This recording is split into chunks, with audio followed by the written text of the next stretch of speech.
The movie begins with a man named Easy stepping out of his apartment and walking down the hallway toward the communal bathroom, located at the end of the corridor. The bathroom was shared by everyone who lived in the building. As he walked, towel in hand, the voice of Lord Kitchener, the building's public relations speaker, filled the air with announcements. The building, known as the kitchen, was the only remaining shared community in a society where most people now lived isolated lives in luxurious private homes. Lord Kitchener greeted the residents and delivered an inspirational message over the intercom. As Easy began his shower, elsewhere on the street, a truck drove steadily along the road, tailed closely by a group of men on motorcycles. Meanwhile, back at the building, residents started knocking on the bathroom door, eager to use it. A line had already formed, but Easy ignored the knocking and continued showering at his own pace. On the street, the motorcyclists closed in on the truck. One of them, Staples, climbed inside and brought the vehicle to a stop. He turned to the driver and calmly told him he didn't want to hurt anyone. He just wanted what was inside the truck. Back in the building, Easy stepped out of the bathroom in a bathrobe. As he opened the door, the people waiting glared at him in frustration for taking so long.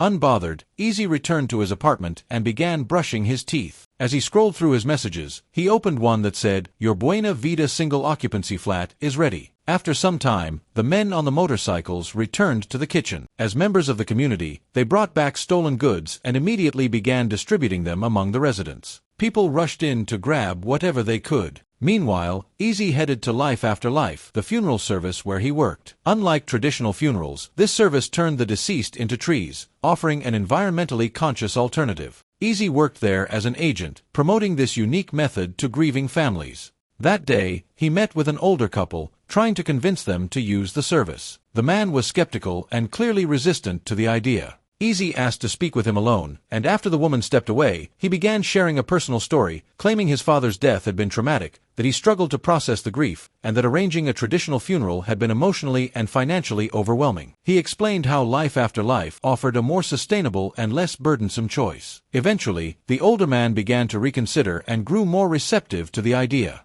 Later, Easy took a smoking break with his friend Jace. During their conversation, Jace asked how he had managed to convince the older man earlier, and Easy admitted that he had fabricated a story about his father's Nigerian funeral. Jace mocked him for it, saying it was inappropriate to lie about such things, but Easy reminded him that he needed the commission. Their conversation shifted to the kitchen, and Easy openly expressed his dislike for the community, claiming it was bound to collapse. Jace, however, reminded him that it was still their home and cautioned him not to speak so harshly about it. Easy responded that once things got worse, he planned to leave. Soon after, Easy noticed that a funeral was taking place at Life After Life for someone he recognized, prompting him to check it out. When he arrived, he saw that only her son, Benji, was present. Benji tried to step forward to say a few words and carry out the ritual, but he was unable to speak and returned to his seat. The funeral continued, and the woman's body was transformed into a plant as part of the process. Later, Benji placed the plant in the garden. As Easy was leaving, Benji noticed him and followed. He asked how Easy had known his mother, and Easy explained that he barely knew her and that it had been a long time since they last spoke. Benji mentioned that he had hoped his father would attend the funeral. He then got on his bike and asked Easy for a ride. At first, Easy left without him, but after a brief pause, he turned back and offered Benji a lift. Benji rode on the back of the bike, and Easy drove him home. After being dropped off, Benji asked where Easy lived. When Easy told him he lived in the kitchen, Benji reacted with visible discomfort. Easy asked why, and Benji explained that he had heard things about the place. Easy admitted that it wasn't a good place to live. Benji then revealed that his mother had once told him his father lived in the kitchen. Easy said he needed to leave and rode off on his bike. When Benji entered his own home and walked around, the house was empty and dark. He unwrapped a gift his mother had left him. It was a bicycle. He took it outside and rode to the kitchen. As he arrived, he passed through the lively atmosphere where residents were interacting, playing games, and socializing. He began asking around for Easy, but no one seemed to know where he was. Eventually, Benji gave up and leaned against a wall. While he stood there, Staples and his friends appeared and tried to take his bike. Benji stood up for himself and refused to let them touch it. Staples, impressed by his courage, asked for his name. After hearing it, he asked Benji to follow him. Staples brought Benji to their place and introduced him to the rest of the group. He was then given a spot to sleep for the night. That night, Benji lay awake, unable to sleep. At the same time, Easy was also restless and awake in his own place. The next morning, Lord Kitchener began the day with music and his usual speech. Staples woke up and went to wake Benji as well. Easy also began getting ready for work. Staples, Benji, and the others went up to the terrace. While they were standing there, they noticed a drone flying overhead. They started trying to hit it with a slingshot. When the drone finally stopped and hovered, they handed the slingshot to Benji, who successfully hit it. As they were walking afterward, Easy saw Benji and called out to him. He questioned why Benji was with Staples and his group. Benji, annoyed, responded with frustration, asking why he cares. While they were talking, residents in the kitchen began banging dishes together, a known signal that the police were coming. Police regularly raided the area and arrested anyone they could catch, so everyone began rushing back into their homes. Easy also ran, grabbing Benji in the process, and they took shelter inside his apartment. Meanwhile, Benji asked what was happening, and Easy explained that he wasn't built for this kind of life and warned Benji not to get involved with Staples and his crew. Benji agreed to stay away from them but asked if he could stay at Easy's place instead. Easy refused at first, telling him it was either his place or Staples. Eventually, Easy relented and allowed him to stay, but only for 2 nights, explaining that he was planning to leave the kitchen soon anyway. Easy tossed Benji a small bag and a towel, suggesting he use them as a pillow and a blanket. Benji saw the toilet was in the same room as the living room and couldn't help but comment on how uncomfortable the setup was. Just then, the loudspeakers crackled to life with the familiar voice of Lord Kitchener, the ever-present figure in the kitchen. He addressed the residents, blaming the recent police raid on their refusal to abandon the community. He reminded them that they tried everything to get them out of there, like cutting off their power and water, but that didn't work. His message was defiant, urging people to stay strong and not give up their homes. Afterward, Easy mentioned he was heading to work and made his way to the door. Benji called out, asking him to check on his mother to make sure she was healthy and being taken care of. Hearing this, Easy changed his mind and said they would go together. Hearing Lord Kitchener, the community stirred up once again. People opened their doors and windows to continue living. Benji and Easy also got out of the house. They moved through the hallway. The aftermath of the police raid became visible. Residents were sweeping debris, picking up broken furniture, and comforting each other. Benji stared at the destruction in disbelief. Some neighbors wept as they cleaned, still shaken by the chaos. When they arrived at Life After Life, Easy paused outside to prepare Benji. He walked him through how to talk to clients, using Benji's mother as a model case. Despite trying several times, Benji couldn't remember the lines properly. Easy grew increasingly frustrated, making him repeat the instructions over and over. Still, nothing stuck. Eventually, they went inside anyway. Inside, Easy handled the conversation with a few new clients before introducing them to Benji. Nervous, Benji fumbled for words, clearly forgetting the script. Instead of trying to remember, he decided to speak honestly. He started talking about his mother. Surprisingly, that sincerity was enough to win the clients over. Easy thanked Benji and led the clients away. By the end of the day, Easy found Benji sitting on the ground. He then told him it was time to leave and Benji got up. On their way home, Benji asked what happened to the trees that were grown from the funeral process. Easy brushed it off, telling him it wasn't something he needed to know. When Benji pushed back, saying he had a right to know, Easy shifted the conversation by praising how well he had done with the clients. As a reward, he suggested they head to the skate alley to relax. When Easy asked Benji if he wanted a drink, Benji said he just wanted to watch. The two of them sat, observing the lively crowd skating and dancing under the neon lights. After a while, Easy handed Benji a pair of rollerblades, encouraging him to join the fun. Benji laced them up and stepped onto the rink. His first attempt ended in a fall, which Easy couldn't help but laugh at. But Benji quickly recovered and began skating with surprising confidence, catching the rhythm of the music as he moved. As Easy watched him from the sidelines, Jace appeared and noticed how unusually relaxed Easy seemed, something he wasn't used to seeing. Easy doesn't hang out with the community either, and this was new. Just then, Benji skated over, trying to convince Easy to join him, but Easy wasn't interested in dancing. Instead, he and Jace wandered over to the bar to grab a drink. Later, with the skating behind him, Benji sat by himself looking restless. He eventually spotted Staples across the room and walked over to say hello. After exchanging greetings, Benji lingered near a pool table and noticed a girl sitting nearby. Elsewhere, Jace brought up a subject Easy had been avoiding, Benji's mother. He hinted that he knew which Tony had recently been buried at Life After Life and started asking more questions about Benji. Easy remained distant, brushing off the questions by saying they worked at a funeral service and that people came in all the time. Jace didn't buy the explanation, but Easy refused to elaborate. Instead, he turned his attention to the bartender and ordered another drink. Back at the pool table, Benji tried to strike up a conversation with the girl he had noticed. Before he could say much, her friends pulled her away to dance. Not wanting to be left out, Benji followed. Before long, he was caught up in the crowd, dancing alongside Staples and his crew. They laughed and danced together, fully immersed in the energy of the night. The next morning, the familiar voice of Lord Kitchener echoed through the kitchen, signaling the start of a new day. Benji woke up at Staples' place and joined the group at the breakfast table, where he thanked Staples for letting him stay. When asked about his relationship with Easy, Benji simply mentioned that Easy had been close to his mother. Pancakes were served soon after.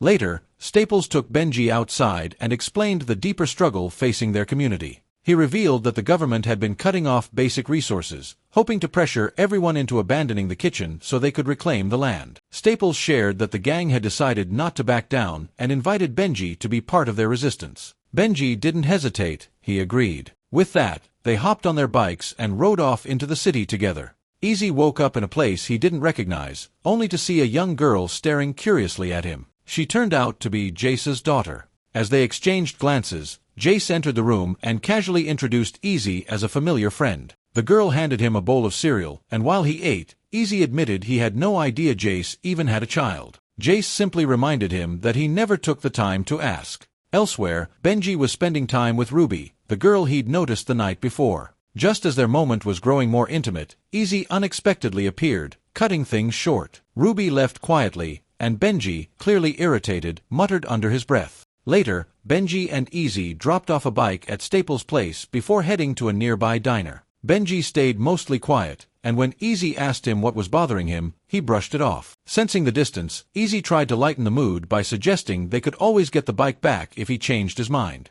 But Benji remained withdrawn, quietly staring at his plate. Easy then shared a harsh truth, warning that the gang wouldn't stick around if things ever turned bad. He reflected on his own past, mentioning that at Benji's age, he didn't even know his own mother. In his view, the world wasn't built to support people like them, and survival meant learning to face it alone. Benji, feeling pushed away, asked whether Easy wanted him to move out. But Easy flipped the question, asking if Benji wanted to leave. There was no clear answer. Easy told him to focus on eating, and Benji finally picked up his fork. That evening, back at the apartment, they began rearranging the space. Benji hung a picture on the wall, and the two worked together to clean up and set up a sleeping area. The room slowly began to feel like a proper living space. They sat together afterward, casually reflecting on the changes. At one point, they even considered giving Benji a new haircut. But after browsing through different styles, Benji turned down every option. The barber, growing impatient with other clients waiting, tried to rush him, but Benji refused to go through with it. As time passed, the bond between Easy and Benji grew stronger. They spent more time together,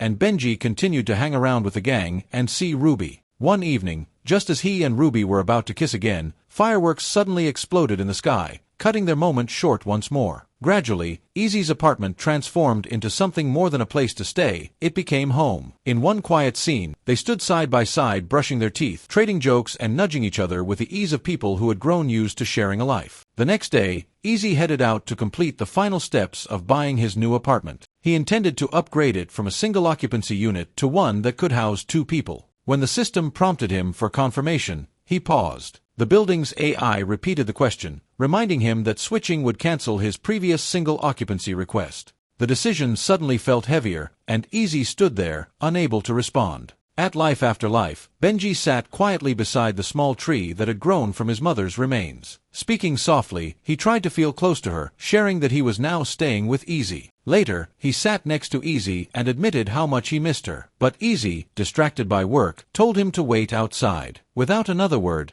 Benji stood and left. Once Easy finished, he took a moment to look at the plants grown from Tony's remains. Afterward, he met up with Benji and told him it was time to go. As they walked away, Benji asked what would happen to the tree and where it would eventually be planted. Easy didn't answer. Benji asked again, But this time Easy responded with a bitter truth. People without money don't get to ask those kinds of questions. That night, they both got ready for bed in silence. From across the room, Benji mentioned the Buena Vida apartment, offering to help out in any way he could, even if he couldn't pay. Easy shut down the conversation and told him to sleep. Still, Benji continued. He remembered something his mother once told him, that Easy worked at Life After Life and lived in the kitchen, and that maybe, even if he never loved her, he might care about Benji one day. Easy remained quiet. Benji tried to get a response, but Easy simply turned off the light and lay down. The next morning, they sat together at breakfast. Benji noticed Easy wasn't eating and asked why. Easy said he wasn't hungry. A moment later, he got up and mentioned he had an errand to run. Then he left. Benji waited at the diner for a long time, expecting Easy to come back. But he never returned. As the hours dragged on, disappointment turned into anger. Benji eventually went home and angrily tossed a can across the room. Meanwhile, Easy arrived at the upscale apartment he had purchased. Without telling Benji, he had chosen to leave. The building's AI welcomed him as he walked in. He stood by the window, watching a firework burst in the distance, lost in thought. Back in the kitchen, Lord Kitchener's voice echoed through the speakers as the residents went about their usual routines. Suddenly, the peace shattered. A police raid hit the community without warning. Chaos erupted. People ran to hide, trying to avoid being caught in the violence. From inside, Benji watched everything unfold through the window. Outside, Ruby was caught in the middle of it. She saw her mother being electrocuted and dragged away by officers. Terrified and desperate, she ran to Benji's door, pounding on it. When Benji looked through the shutter and saw her face, he quickly opened the door and let her in. At the same time, a horrifying sound echoed through the speakers of the kitchen. Lord Kitchener had been caught by the police, and his screams, broadcast for everyone to hear, served as a chilling reminder of what resistance could cost. That evening, the neighborhood came together. Fires were lit in remembrance, flames flickering as a symbol of mourning. Ruby and Benji stood quietly by the window, grief written across their faces. She reached for his hand, and they stood there, still and connected in silence. Elsewhere, Easy sat in the comfort of his new apartment. The space was spotless, cold, and distant, nothing like home. He lit a cigarette and wandered to the window, using a remote to flip through artificial scenic views, but none of them gave him peace. Back in the kitchen, Benji returned to what was left of the place he once called home. The damage from the raid was devastating. Families were packing what little they had, getting ready to leave for good. The community felt broken. Among the crowd, Staples and his group stood silently, observing the aftermath as their world collapsed around them. The next morning, Easy was awakened by the building's AI. He went through his routine, brushing his teeth and getting dressed. Later, he made his way to Life After Life, where a funeral service was underway for Lord Kitchener. Inside the chapel, voices joined in a somber hymn. Easy stood alone at the back,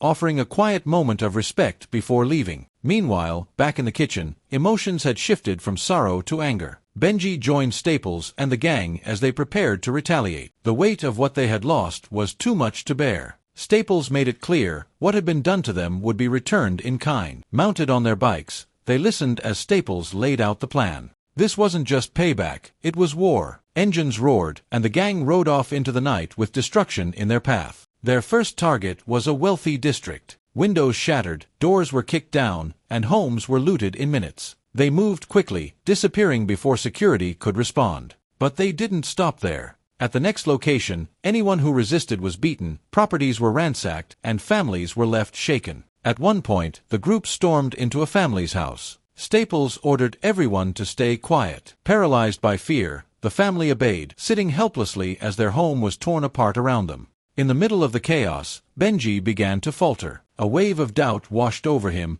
and he peeled away from the group, leaving the others behind. He rode through the night, back to the kitchen, and collapsed into bed the moment he arrived, exhaustion overtaking him. When he awoke, Easy was there. Any sense of comfort that might have come from seeing him was replaced by anger. Benji demanded that he leave, but instead of arguing, Easy walked toward him and quietly sat down beside him. Benji refused to speak. Instead, he stood and moved toward the door, only to find Easy blocking his way. The air grew heavy between them. Without thinking, Benji shoved him. Easy didn't push back. Instead, his eyes filled with tears. He apologized softly, but Benji wasn't ready to accept it. He repeated his demand for Easy to leave, again and again. Still, Easy stayed. and as the shouting faded, the weight of anger gave way to something deeper. Benji finally sat down, his energy gone, and let the hurt surface. Easy reached into his bag and gently handed over something unexpected, his mother's plant. Benji stared at it, stunned. He took it in his hands, whispering a quiet thank you. Easy suggested they go outside and find a place to plant it. Together, they carried it to the kitchen's small garden and lowered it into the soil. But just as they finished, the sound of banging pots echoed through the air. It was the community's signal. Police were approaching. They ran. But in the hallway, they were spotted. Officers charged at them. A struggle broke out, and Easy fought off one of the officers, grabbing Benji and dragging him back into the apartment before locking the door behind them. Outside, the gang had already sprung into action. Staples and the others blocked the police with a white van, sealing off their escape route. Debris and stones rained down on the officers as they raised their shields in defense. From atop the van, Staples looked on, pleased with the ambush. The battle for the kitchen had officially begun. Inside, Benji and Easy stood quietly at the window, taking in the scene. But Benji's mind was elsewhere. Something he had carried with him for a long time needed to be said. He turned to Easy and asked the question that had haunted him, whether Easy was his father. Easy didn't answer right away. He hesitated, then nodded gently. Instead of confirming it with words, he asked if Benji wanted him to be. Benji paused, then quietly said that time would tell. At the end, loud banging shook the walls. The police were at the door, trying to force their way in. Easy pulled Benji into an embrace, holding him tightly. Just as he turned to face the door, it burst open with a crash.